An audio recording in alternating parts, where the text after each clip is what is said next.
Hi friends, ఈరోజు చిన్న విషయం, బ్యాడ్ డే ఈరోజు నాకు. ఏంటంటే మేము మేకను కొనుక్కున్నాం అనమాట.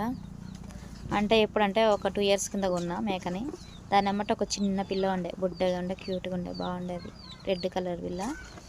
అయితే అది 8,000 పెట్టుకున్నా అనమాట.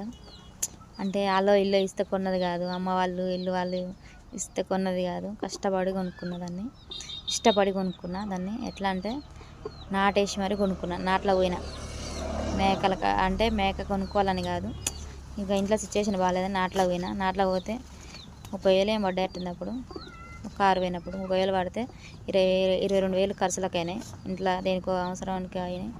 8,000 ఉంటే మేకను కొన్నాను అనమాట. అప్పుడు దాని అమ్మట ఉన్న పిల్ల ఉంది కదా, ఆ పిల్ల అది కడుపుతోటి ఉందనమాట. అయితే ఇంకా 2 నెలలు అయితే ఈనేది, 2 నెలలకి. అయితే ఇప్పుడు ఏమైందంటే అది చనిపోయింది హఠాత్తుగా ఈరోజు. అందుకే బ్యాడ్ డే అన్నాను.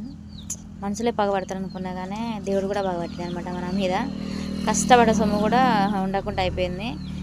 అది ఆశ ఉండే, ఇంతదేమో ఆడదో మగదో పుడుతుంది, ఎంతో ఇంత లాభం వస్తుంది అనుకున్నా కానీ లాభం తొక్క, అది అయిపోయిందా. ఇప్పుడు మళ్ళీ దాని అమ్మ ఉంది కదా, అది కూడా కూలిపోట్లు పడుతుందంట. అసలు ఏమైందో ఏమో అస్సలు అర్థం కావట్లేదు. ఎన్ని ఇంజక్షన్లు వేసినా అది అసలు కూలిపోట్లు పోయి తగిపోయింది కాక మా నాన్న వాళ్ళవి కూడా ఒకటి చనిపోయింది నిన్న. ఈరోజు మా చనిపోయింది. మరి దారుణం అంటే దారుణం అయిపోయింది అనమాట. ఎంత సిచ్యువేషన్ ఎట్లుందంటే అంత బ్యాడ్ నడుస్తుంది. ఈ సంవత్సరం ఏమంటే వచ్చిందో కానీ ఈ సంవత్సరం తగలాయి అస్సలు నాకు అస్సలు అసలు కలిసి రాలేదు. ఈ సంవత్సరం అంత ఘోరంగా నడుస్తుంది. ఫస్ట్ కాంచి ఎందుకో అన్నీ ఏదో ఒక ప్రాబ్లం వస్తూనే ఉన్నాయి. మరీ టార్చర్గా ఉంది నాకైతే ఈ నెలలా. అసలు ఏమంటారుగా, అసలు ఉన్నోళ్ళకంటే లేనోళ్ళకే ఎక్కువ బాధలు ఉంటాయి చూసారా.